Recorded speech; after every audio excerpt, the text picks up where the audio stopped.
हमारे व्यस्त जीवन में ईश्वर की आवाज़। मनुष्य का होशपूर्ण जीवन ही उसके आध्यात्मिकता का सूर्योदय है।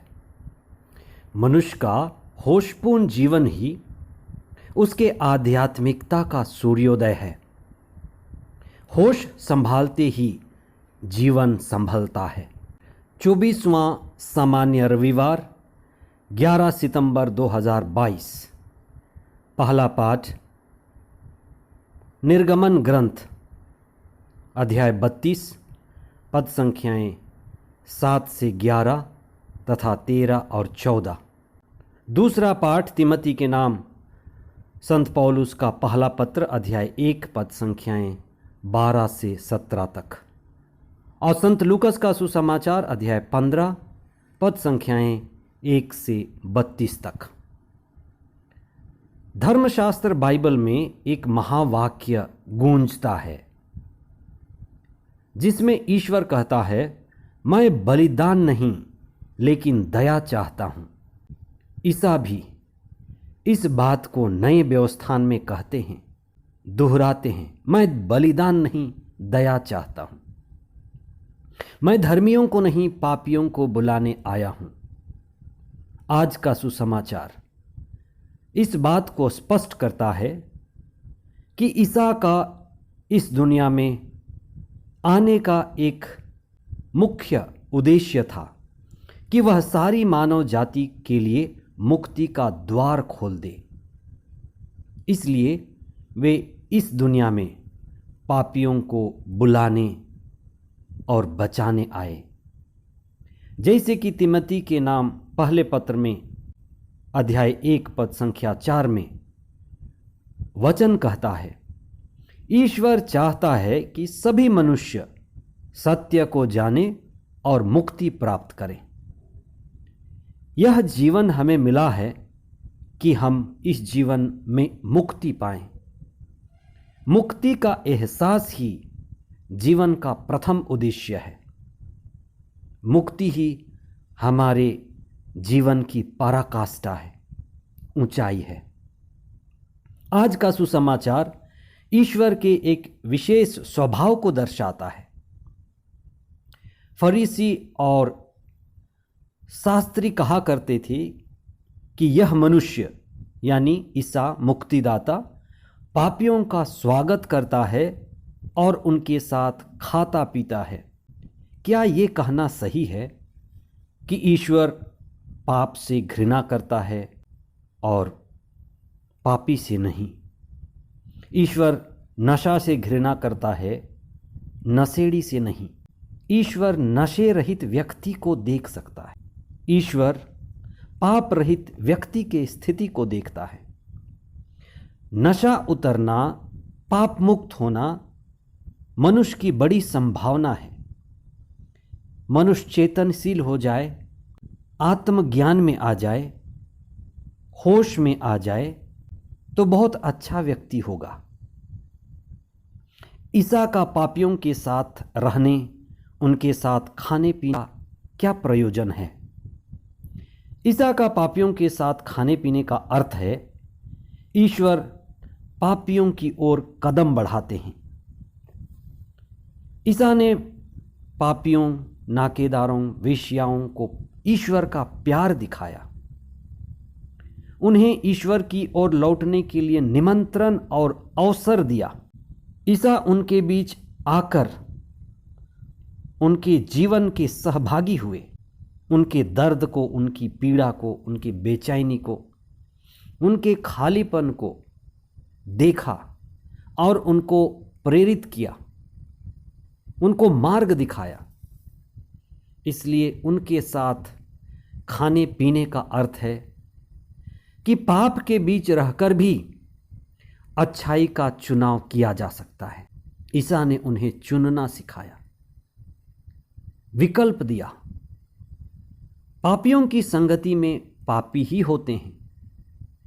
गड्ढे में गिरे हुए व्यक्ति को उठाने के लिए गड्ढे में उतरना पड़ता है।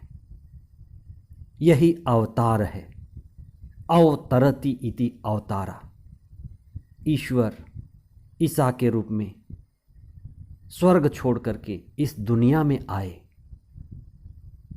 जो बेहोशी की हालत में हैं उनके बीच आकर उन्होंने उन्हें होश में लाया। उनके साथ खाने पीने का अर्थ है उनकी सच्चाई और अच्छाई को देखा जाना और उनके अच्छाई का एहसास कराया। ईसा बेहोशी के बीच होश में खड़े हुए मुक्तिदाता हैं, जिन्हें देखकर बेहोश होश में आने लगे। ईसा उन्हें जगाए, उन्हें प्यार दिखाया और सद मार्ग पर लौटने के लिए उन्हें प्रेरित किया, उन्हें शक्ति दिया। हम ईसा को मुक्तिदाता कहते हैं। कैसे ईसा हमें मुक्ति देते हैं? संत पौलुस ने आज के दूसरे पाठ में तिमोथी के पहले पत्र अध्याय 1 पद संख्या 15 में बड़ा अनमोल वाक्य कहा है। आप इस पर चिंतन करें। ईसा मसीह पापियों को बचाने के लिए संसार में आए और उनमें से सर्वप्रथम मैं हूं। इस पर चिंतन करें। ईसा मसीह पापियों को बचाने के लिए संसार में आए और उनमें से सर्वप्रथम मैं हूं। सर्वप्रथम मैं हूं। ये संत पौलुस का व्यक्तिगत अनुभव है। जो व्यक्ति यह व्यक्तिगत अनुभव करता है सर्वप्रथम मैं हूं, तो उसका अहंकार टूटता है, मैं मिटता है। ये ईश्वर की असीम कृपा है कि संत पौलुस होश में आए कि मैं सर्वप्रथम पापी हूं। कबीर ने इसी से संबंधित बड़ा महत्वपूर्ण आध्यात्मिक बात कही है, जो हमारे जीवन में होश लाता है। कबीर कहते हैं, बुरा जो देखन मैं चला, बुरा न मिलिया कोई, जो दिल खोजा आपना, मुझसे बुरा न कोई।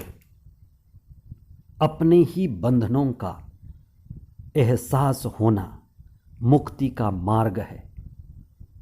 जब मैं देखता हूं, अनुभव करता हूं, अपने अंदर जाता हूं, अपनी गहराई में उतरता हूं, तो मुझसे बुरा और कोई नहीं है।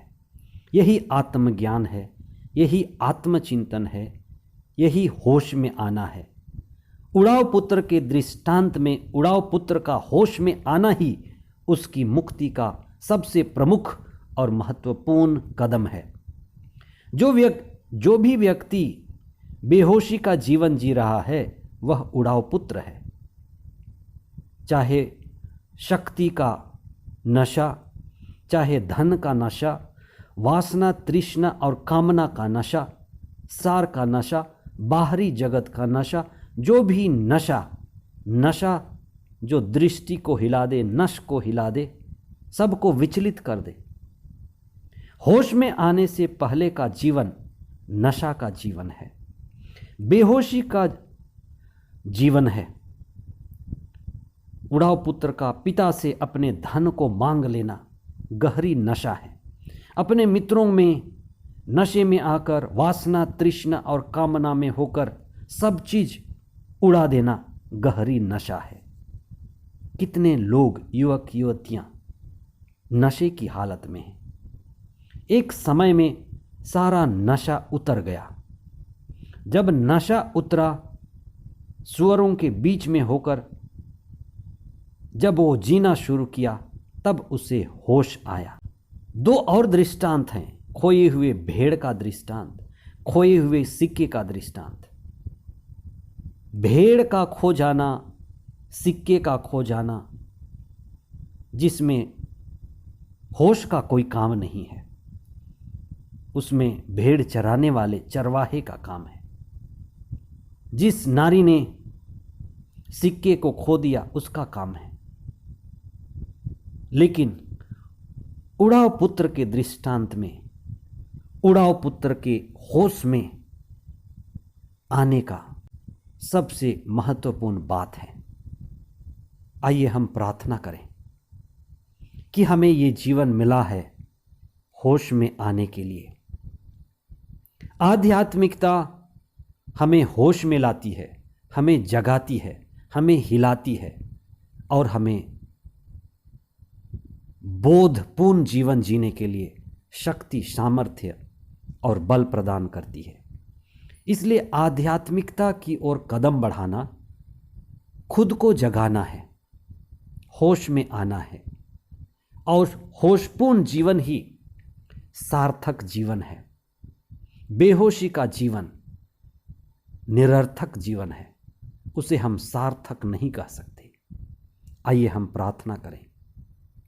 हे सर्वशक्तिमान पिता ईश्वर, हम धन्यवाद देते हैं कि आपने हमें ये सुंदर जीवन दिया है।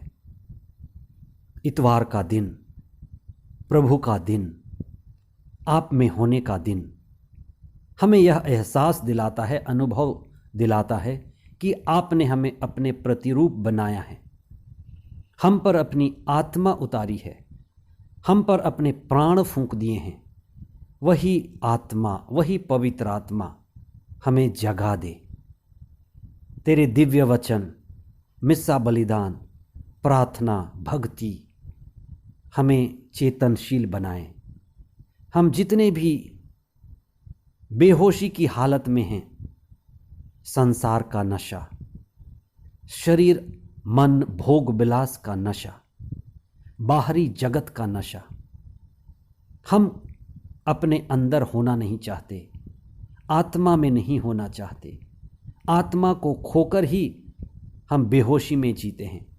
प्रभु हमें सद्बुद्धि दीजिए कि हम आत्मापूर्ण जीवन बिताएं, चेतनापूर्ण जीवन बिताएं और हम अपनी बेहोशी से जागें। प्रभु का वचन, संस्कार, प्रार्थना हमारे जीवन को आध्यात्मिक बना दे। आमीन।